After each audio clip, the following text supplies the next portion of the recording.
Assalamualaikum warahmatullahi wabarakatuh. Senang sekali hari ini saya bisa bertemu kembali dengan teman-teman semua dalam keadaan sehat, dan saya berharap teman-teman semua juga dalam keadaan sehat dan selalu dalam lindungan dan rahmat dari Allah Subhanahu wa taala.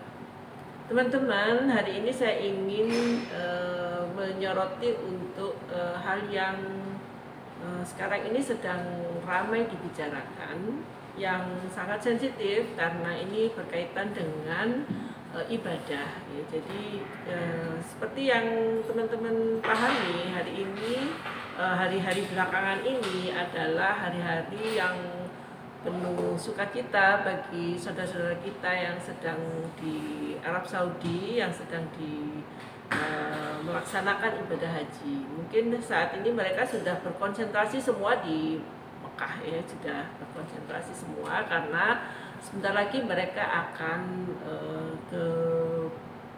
mulai ke Mina, ya, ke Mina untuk nanti ke Musdalifah, dan selanjutnya mereka akan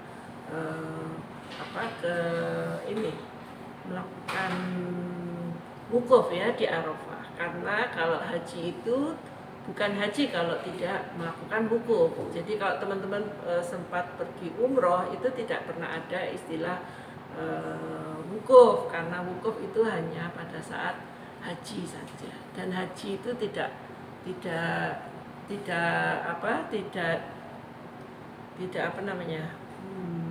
tidak sah apabila tidak melakukan wukuf, gitu. Nah, oleh karena itu pemerintah Arab Saudi selalu, meskipun mereka sedang saat sakit atau apa, diupayakan untuk dibawa ke sana, dibawa ke Padang Arafah. Baik, nanti mari kita lihat, ya, kita lihat beberapa kekisruhan, ya. Jadi saya ini salah satu calon jamaah haji furoda yang mengalami 2 kali gagal berangkat haji furoda. Untuk travel yang pertama itu saya mendaftarkannya di travel karena saya berasal dari Kota Makassar, saya mendaftarkannya di travel Kota Makassar yang mana ada kantor pusatnya di Jakarta. Dan pendaftaran saya itu sejak tahun 2019 dengan harapan bisa berangkat di tahun 2020. Tapi karena adanya pandemi 2020 hingga 2021 itu tidak ada keberangkatan, sehingga saya dan keluarga berharap ada keberangkatan di tahun 2022. Nah, pada tahun 2022 pihak travel yang ada di Makassar itu, ketika saya menanyakan kapan jadwal keberangkatan untuk haji furoda saya dan keluarga, tapi dari pihak travel yang ada di Makassar itu tidak memberi kejelasan. Akhirnya saya melaporkan hal tersebut ke kantor pusatnya. Apakah benar hingga saat ini belum ada kejelasan untuk keberangkatan haji furoda? Tetapi dari pihak kantor pusatnya itu oleh direkturnya sendiri menyampaikan bahwa travelnya itu tidak menerima pendaftaran haji. Padahal saya itu pembayarannya dari tahun 2019. Iya, travel yang pertama tidak jelas, tidak ada kejelasan, lalu Ibu pindah travel. Ini travel yang sama atau yang berbeda? Saya pindah travel dengan travel yang berbeda. Travel yang berbeda itu berdomisili di Jakarta langsung. Dan kembali saya berharap dengan pindahnya saya di travel Jakarta kantor pusat dengan travel yang berbeda dari travel yang pertama, saya berharap besar harapan saya bisa berangkat. Akhirnya Ibu bayar lagi dari awal, lalu berapa yang biaya yang Ibu keluarkan dari travel pertama pindah ke travel yang kedua? Travel pertama itu total kurang lebih 880 juta untuk 5 orang keluarga saya. Lalu untuk travel yang kedua, pembayarannya dengan sistem dolar, karena sistem dolar dan travel kedua itu menawarkan ada 2 paket, ada paket ekonomis dan ada paket VIP. Nah, saya mengambil paket VIP dengan harga 17.500 US dollar. Tapi dikarenakan info dari pihak travel bahwa saya akan berangkat berangkat dengan visa Furoda yang awalnya direncanakan tanggal 28 Juni dan berubah menjadi tanggal 2 Juli.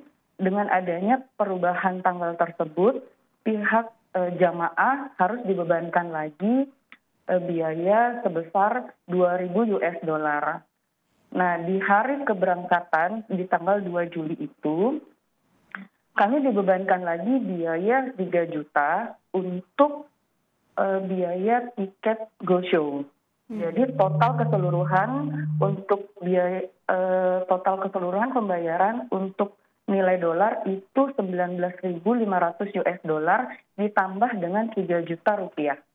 Berarti totalnya yang untuk travel yang kedua sekitar 300 juta, benar?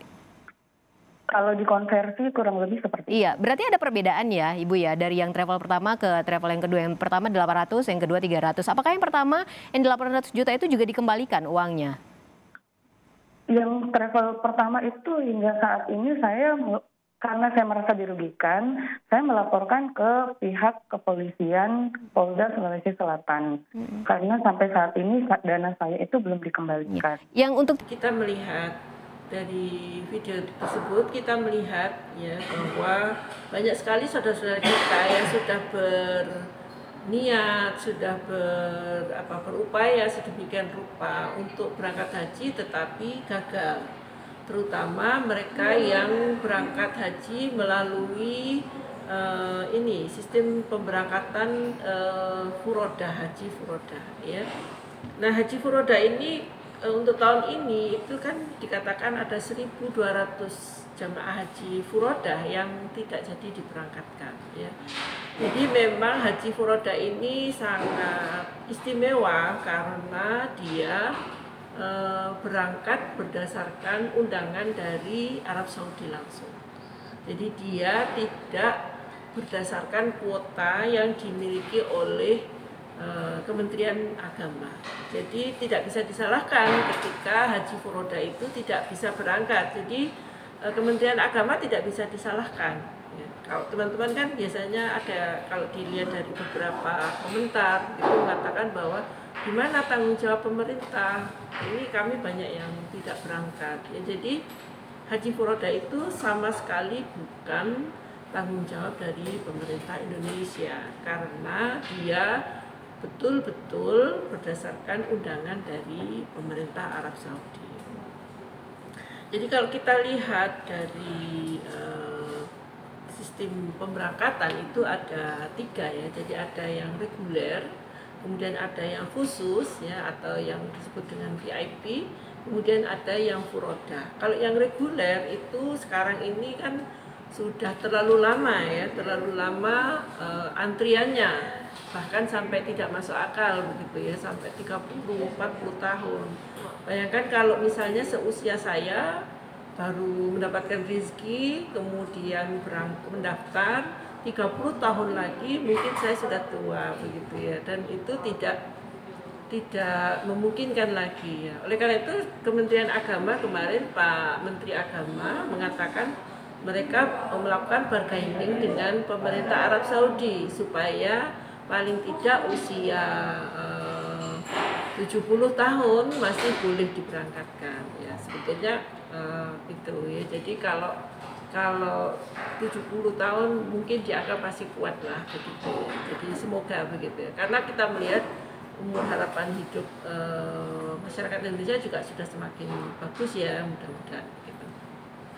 Nah, ini kalau yang sistem pembayaran yang keberangkatan yang reguler itu mereka membayar ya paling murah dan paling lama di sana gitu ya. Kemudian yang haji khusus ini agak mahal, tetapi dia juga masuk dalam sistem antrian sekitar 5-7 tahun ya. Jadi 5-7 tahun mereka baru berangkat begitu.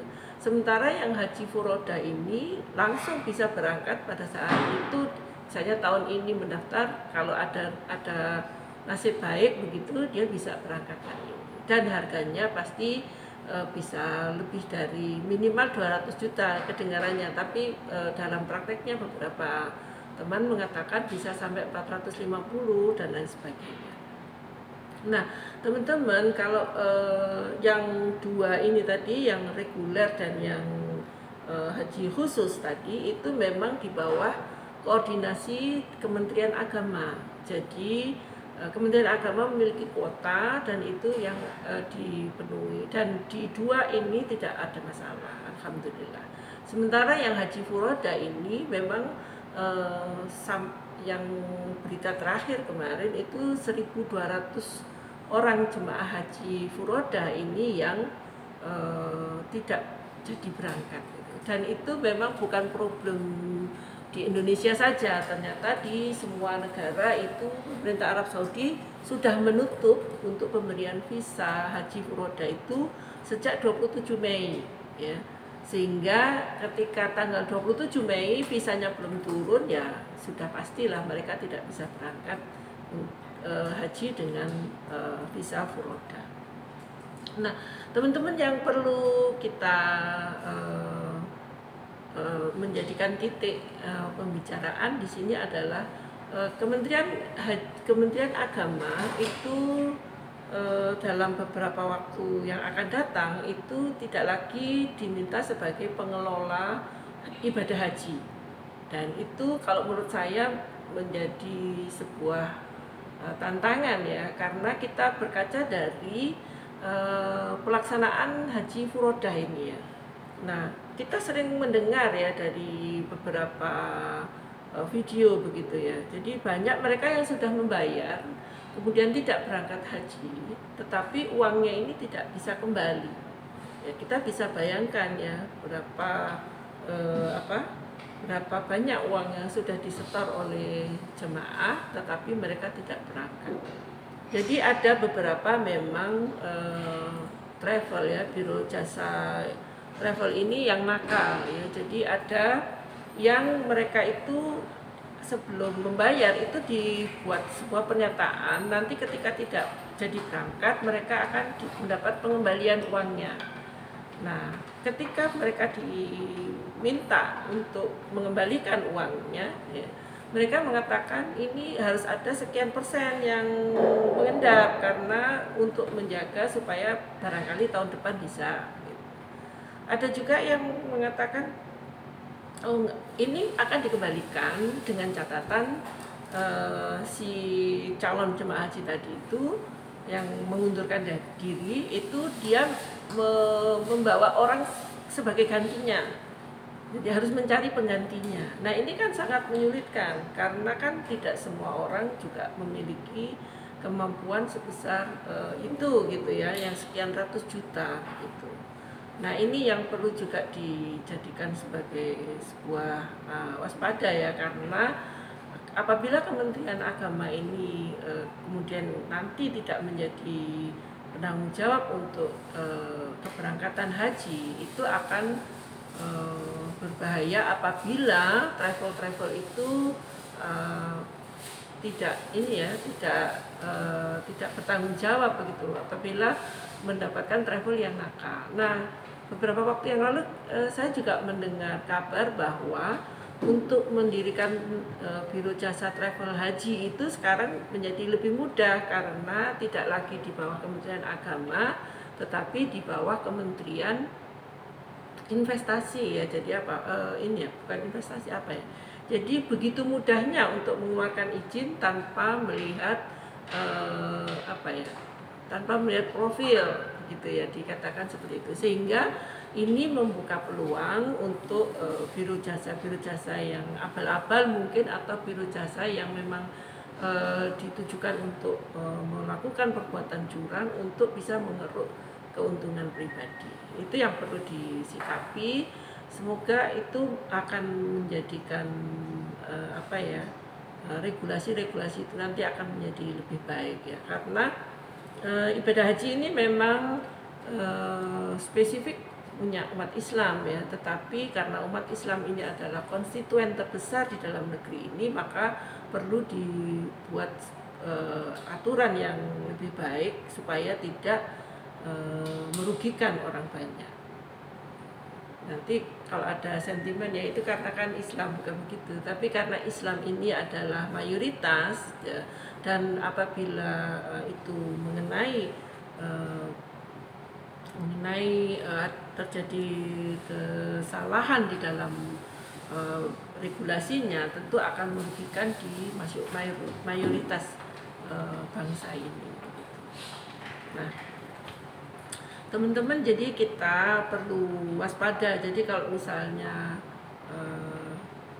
ini ya, misalnya teman-teman memiliki rezeki begitu ya, mungkin lebih baik yang di daftar itu yang haji khusus aja atau yang haji plus aja ya, karena kalau haji furoda terlalu banyak bargai atau terlalu banyak gamblingnya, karena itu betul-betul di bawah kekuasaan Arab Saudi. Jadi pemerintah Indonesia tidak bisa melakukan campur tangan terhadap apa yang menjadi keputusan Arab Saudi. Jadi sama dengan begini, saya mau punya tamu begitu, saya kan memilih tamu saya, apakah itu tamu itu saya izinkan atau tidak, itu kan terserah saya begitu. Nah, jadi itu perlu menjadi bahan pertimbangan juga. Jadi ketika nanti pemerintah tidak lagi mempercayakan urusan haji ini kepada Kementerian Agama, maka perlu dibuat sebuah aturan sehingga tidak merugikan rakyat banyak ya, karena ibadah haji ini kan sudah ditunggu ya, yang sudah sekian puluh tahun begitu ya, sudah ditunggu waktu yang lama, uang yang banyak begitu. Nah, kalau tiba-tiba mereka tidak dilayani dengan baik, maka itu akan menyengsarakan rakyatnya.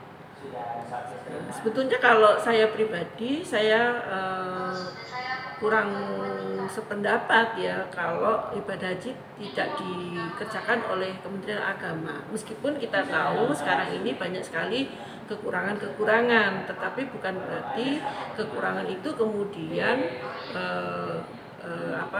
dicabut, kemudian yang diberikan kepada sistem yang belum teruji sama sekali.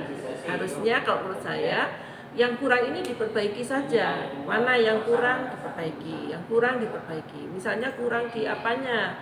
Misalnya kurang baik di misalnya waktu pemberangkatannya, yaitu diperbaiki. Gitu. Kalau misalnya dianggap ada KKN di misalnya penyelenggaraannya, misalnya di bagian seragam atau apa, ya itu diperbaiki, bukan diambil kemudian diserahkan pada sistem yang belum pasti akan handal begitu. Jadi kalau saya sebetulnya kurang setuju kalau penyelenggaraan ibadah haji itu tidak lagi di Kementerian Agama. Kalau saya lebih nyaman untuk dilaksanakan di Kementerian Agama saja, karena toh selama ini berjalan dengan baik begitu ya, meskipun kita melihat tidak menutup mata bahwa ada banyak kekurangan, dan itu tentu sebuah hal biasa lah ya, karena kan banyak sekali memang yang berangkat bersama-sama dengan status sosial yang berbeda, kemudian kebiasaan-kebiasaan yang berbeda ya, suku bangsa di kita ini kan banyak sekali, dan tentu mungkin banyak sekali keluhan, misalnya makanannya, ininya dan sebagainya. Dan saya lihat pemerintah Indonesia dalam hal ini Kementerian Agama itu sudah melakukan perbaikan-perbaikan, dan kita tidak menutup mata bahwa tentu masih ada kekurangan, dan kekurangan itu yang harus diperbaiki, bukan diambil diberikan ke sistem yang belum jelas begitu, belum teruji ya. Nah, itu diambil contoh saja dari penyelenggara haji furoda aja. Haji furoda itu yang cuma sedikit saja sudah banyak sekali kekisruhannya. Nah, itu ya, hampir setiap tahun kita mendapatkan berita tentang teman-teman kita yang berangkat haji furoda, yang dengan notabene mereka membayar ratusan juta, ternyata mereka tidak berangkat dan tidak mendapatkan pelayanan yang sesuai dengan ekspektasi mereka. Bahkan ada yang ketika sampai di sana ternyata mereka menggunakan visa wisata, mereka menggunakan visa bisnis, dan itu tentu tidak diizinkan, apalagi di tahun 2025 ini pemerintah Arab Saudi begitu ketatnya ya. Bahkan orang-orang yang sudah mukimin di sana tetapi mereka tidak punya visa untuk haji, mereka tidak bisa masuk ke lingkungan ini ya. Jadi itu. Jadi saya berharap pengelolaan ibadah haji ini tetap diberikan kepada Kementerian Agama ya. Jadi supaya sudah sekian tahun lah itu dipercayakan gitu. Dan kalau ada kekurangan pasti ada kekurangan, ada ketidakpuasan itu pasti, tetapi itu bisa diperbaiki. Dan kalau diberikan kepada sistem yang baru yang belum teruji, saya khawatir itu akan menjadi lebih tidak baik lagi gitu ya. Baik, mungkin saya akan membuat video lagi tentang ini, tentang apa, ada beberapa teman yang mengkritisi, loh mereka kok seperti gelandangan tidur di Mina itu begitu ya. Nah itu disitulah ya, bahwa ibadah haji itu memang seperti yang sudah saya sampaikan di video saya yang lalu, ibadah haji itu sangat spesial. Jadi bukan uang atau bukan jabatan yang dipanggil oleh Allah ya, tetapi mereka yang merindukan Allah ya. Baik, terima kasih sudah mengikuti, sudah mendengarkan, dan semoga hari Anda mendapatkan keberkahan ya, selalu sukses dan sehat selalu untuk kita semua. Sampai ketemu. Assalamualaikum warahmatullahi wabarakatuh.